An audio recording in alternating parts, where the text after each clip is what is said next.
Ladies and gentlemen, I hope you're all doing well, and welcome to the showdown between the Greenskins and the Vampire Coast here on the Crystal Lake. It's going to be myself with Azag facing off against Subutai, who's going to be rocking Celastra, I believe, on her giant crab. We're going to be bringing in a pretty heavy metal build, so as far as the opening goes, we do have 3 Goblin Wolf Riders. And in Domination, you want to take advantage of this. Just go get the points quickly. And honestly, Skirmish Cav, just bow Skirmish Cav, are going to be good against Vampire Coast. They're great against Mourngulls. Most of the roster has like 15 armor. I mean, what's not to love? They can also dive artillery. You gotta love it. Now, the rest of the build is what's going to be really cool. We're going to be using the double Blackwork Big Boss. Now, I've been kind of playing around with Greenskins a little bit, messing around in some, offline games in the shadows, developing some secret tech. And these guys are actually pretty sweet on foot. You just bring them on foot dirt cheap. They give 8 melee attack to all nearby units, but more importantly, in this matchup, they give ITP. So all nearby units in not, a super big radius, but a respectable enough radius if there's a blob, are going to be getting ITP. And they're good fighters too, right? 71 melee attack is super big with 55 melee defense. They are no joke. And if those guys had had armor piercing, my goodness, they would probably be very, very meta. So you kind of stack this together, right? You have the Blackwork Big Boss with the Brass Cleaver, and then you run Azag on foot as well. Spirit Leech and Buna are really good here. Spirit Leech against the Lords, Buna against Sirens, things like that. But he also has the Slagas Slashes, so this gives another 8 melee attack. So if you have a Blackwork Big Boss as well as Azag near one another, you could see, look at the stacking stats. 44 melee attack on Orc Boys, that is huge, right? So that's going to be our core battle line. Orc Boys with the Black Orc Bosses and Azag, and 2 Doomdiver Catapults, which are sleeper strong here because it's very meta to do what Subutai is doing, which is bringing the big crabs, because they usually just crush Greenskins because their armor is so resilient against missiles, and they just cause terror. It's problematic. But we brought the ITP, and also Doomdivers have good armor piercing, so we could just sit on those crabs the entire game and potentially wear them down. Last but not least in our build, we do have a sneaky get ambush. We got some Night Goblins in the bushes just waiting to push out, and that is it. Now for Subutai, it's going to be a crab build. We have the Rotting Leviathan. Celastra is great. Using the Tide Call is super powerful against Greenskin Infantry. And the rest of the build is going to be chaff-centric. Just deckhand mobs with, looks like a mortar as well, just to kind of put pressure on archers. So I don't hate that. Yeah, big scary monster mash against Greenskins. Always has been pretty good. You can fold up their leadership and they'll be running for the hills. But not with Azag here. Azag and the boys, they are ready to party. Azag also does give leadership with Get On With It. So he does give a leadership buff in tandem with the ITP, making our Orc Boys pretty damn good. I mean, these guys are rocking freaking 81 leadership ITP right now. Of course, that's going to change when they all spread out and whatnot. But for now, it is what it is. So Swamp Things are coming in. Swamp Things are your go-to trolls against terror factions because they themselves cause terror, which makes them immune to terror as well. And Doomdiver Catapult's coming in and putting in a little bit of work on the crab.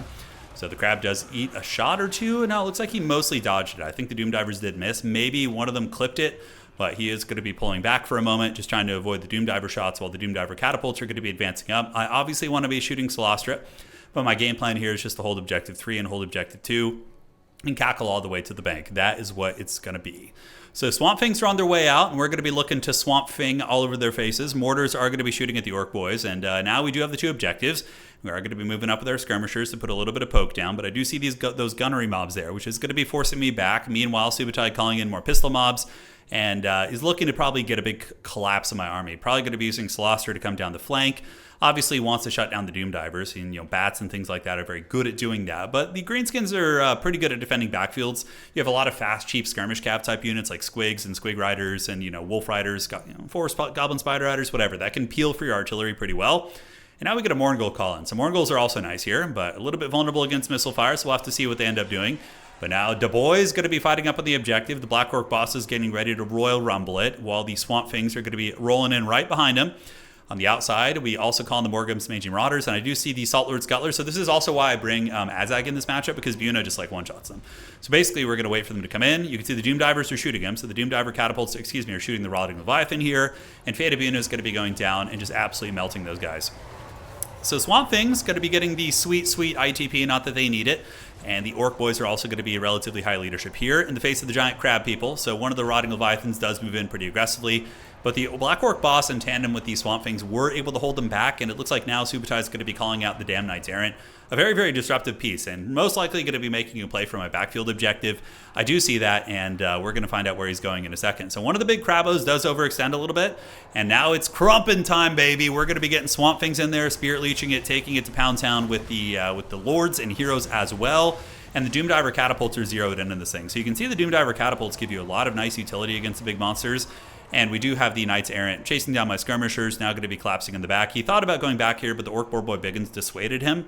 Honestly, it would have been a bit of an evenish trade for him probably, but the Orc Boar Boys would eventually, hold them at bay. So looking at the value trading, we are up. One of the crabs is very, very low due to the Doom Divers. The other Black Orc boss here is getting run down by Solastra, and he would get crushed by Solastra pretty bad in combat. So I do retreat. I'm like, let's just start running him back towards the spawn here, and hopefully we can hold out. Now, normally Greenskins would fold and run here, right? You get rear charged by a terror-causing unit, but with the +8 leadership from Azag and the ITP, even these Orc Boys are freaking holding to a full surround. I would imagine my opponent here was pretty surprised, but they do end up holding firm and doing great work while the Invocation of Nehek is activated on the Rotting Leviathans.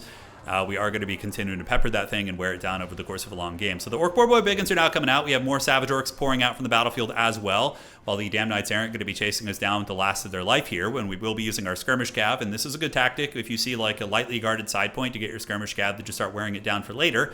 And the Goblins now ambush out. So I did get the sneaky gets. I got some Night Goblins to wait in the trees that entire time, and now they move out on the objective. While the Boar Boy Biggins do get a big charge into Solastra, and she also gets surrounded by the Swamp Things a little bit. But the resilience of the Greenskin leadership here is pretty insane. These guys are only shaken. Azag is still very, very happy. The Black Orc boss is a little bit beat up, but even still, he's hanging in there like a champ. And Solastra looking really, really rough right here. She is being hit by a lot of anti-large armor-piercing shots. Swamp Things, of course, cause terror, so they're not going to break, but the Song of Enthrallment lowering their stats and buying Solastra a little bit of time.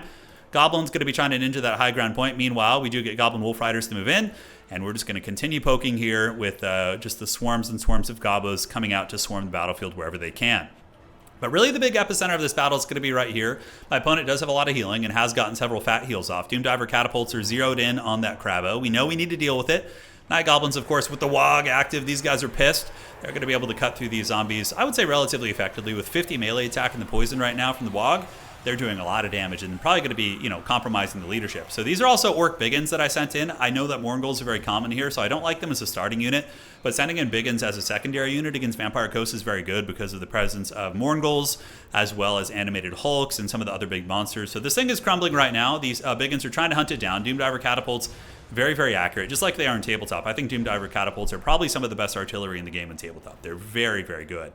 So, unfortunately, I do lose this objective, and now I'm going to be getting triple capped. I thought I was in a very winning position. I thought I was just crushing it, but he is able to get some ground back. The Mourngulls have arrived. However, I do have some momentum here. We got the Savage Orcs who will be piling in. Squig Hoppers try and run interference on these Scurvy Dogs, but I didn't quite notice the Mourngulls kind of creeping there, so they do catch me, and the Mourngulls will be pretty good against the Dirkit Squig Hoppers.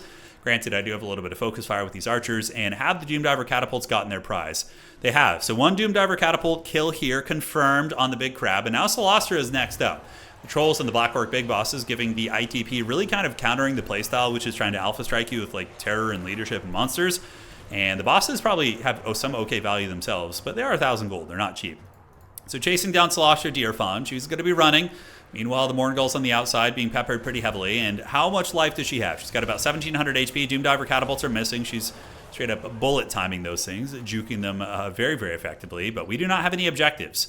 Currently, we are at 460. My opponent is going to be at 577. The Goblin Chads up here, though, doing work. And they will eventually get through these zombies. Meanwhile, we do have the Orc Biggins chopping through here, so the Orc Biggins able to get through the chaff pretty effectively. But there's a Vampire Fleet Admiral there who we'll have to deal with at some point or other. We do see the Song of Enthrallment going down from Solastra, but there's not going to be anybody nearby to really debuff with that. But we do start to get a lot of ground here. Waves and waves of goblins and mushroom people, or mushroom things, do overwhelm Objective 3. And there's not too many zombies left, with Solastra being in death's bed and the other crab being offline. We're looking like we're in pretty good shape here. On the top side, it looks like Subutai is going to be making a play for the objective here using the Sirens, so the Sirens will be coming for the Gobos. And now, normally the Goblins would get massacred, but, the thing is, another wall going down. Man, they're really, really swarming here. But Squigs will be pretty good against Sirens, because Squigs themselves are ITP, and they're just going to be feasting. They also get leadership. They get enemy presence in ability range. So yeah, if somebody's nearby, they go wild, they get leadership. So they go up to like 58 leadership, I believe, and they're ITP. So they're going to be a good answer against the Sirens for sure. Objective 3 is ours. And now the WOG is going to be resurgent, making a play for Objective 2. I know I'm pretty far behind in points, but we could actually win on just 2 points at this game. So as long as we get another objective here soonish, we should be relatively okay. Doom Diver Catapult's still doing their thing, but he's doing a good job healing. The value is 5.4 against 8.9. He probably has about 1,500 value in healing so far, so I would say we're still pretty well ahead. These are Orc Biggins, probably going to get terror routed here in a minute, unfortunately, but they still will get a couple cost-effective anti-large attacks in. They haven't connected yet. Solastra just kind of trundling through. Well, the Doomdiver catapults bring her below 3,000 HP. It looks like she's going to be making her way to the high ground objective, and I do send in waves and waves of squigs because I know I need these points. I don't want to mess around. My opponent's a veteran player. We got to get the kill in here. So Squig Herd's feasting. Unfortunately, there's not going to be too much nutrition in them for these ghosts, but they try their best. Celestra at 2,800 HP, going to be cruising up here, and she should be able to break the Squig position, but we are going to get the middle, and there's not much left for them to hold with. We have 2 units of full health Savage Orcs. The Black Orc bosses are in pretty good shape. We do intercept the Scurvy Dogs with our mobility here, and now we're going to be sending some Boar Boys to go try and get that mortar. Granted, he is protecting it with halberds, but I figured he was more focused up here, maybe not paying attention, so the Orc Boar Boys could maybe get a cheeky little kill right there. It's a lot of crumbling and or soon-to-be crumbling undead. Another wave of Sirens being sent in. Sirens have always been pretty good against Greenskins in general. Just the fact that you have Terror on a stick with good capture weight, it's pretty cost-effective. But the Squigs do arrive in numbers, and the Orc Biggins are surprisingly resilient with their leadership. I honestly thought they would have terror-routed by now, but they're getting work done. Celestra getting very, very close to death as more Squigs and more Night Goblins come in. And the dreaded Swamp Thing's going to be hitting the high ground. We do get the capture weight, even with the Sirens arriving. Squigs have good AP, even though they don't have the anti-large bonus. They still connect with Celestra pretty well. She's at 1158 HP, ladies and gentlemen. Very, very close to crumbling down here. Doomdiver catapults got her low, and the Swamp Things will probably do the job. Squigs are going wild right now. They don't care about the terror, really. They're crumping, and they're doing their thing. Middle objective is going to be flipping.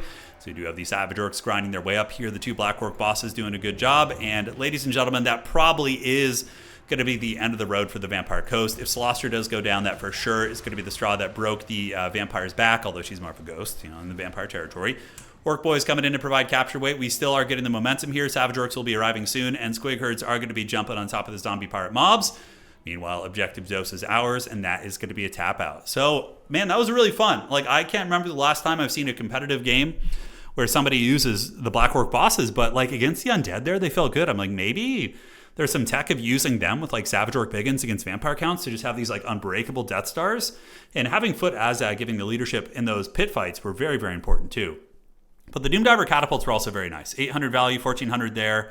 Black Orc bosses did good. Buna, we got a really big momentum lead because his first call-in was the Salt Lord Scuttlers, right? Those things are relatively expensive, and they only got 90 value because of the Buna and the focus fire from our skirmish cap, so that was really, really big. Overall, really fun. I'm so excited for the Greenskin update to see what kind of cool stuff we're going to be getting, because I think they have a lot of potential, and even though their win rate isn't the best, I think that Greenskins are still a solid mid-tier faction. I don't think they're bad by any stretch. I just think a lot of the good players abandoned them for more sweaty factions after some of the nerfs. But Greenskins are still very good. Very, very top-tier faction. I've seen them win, I think, 2 SFTs this season already, so that's pretty great. So yeah, give it a try. GG, well played to my opponent. Hopefully you guys enjoyed this one. That's going to be it for today, and adios.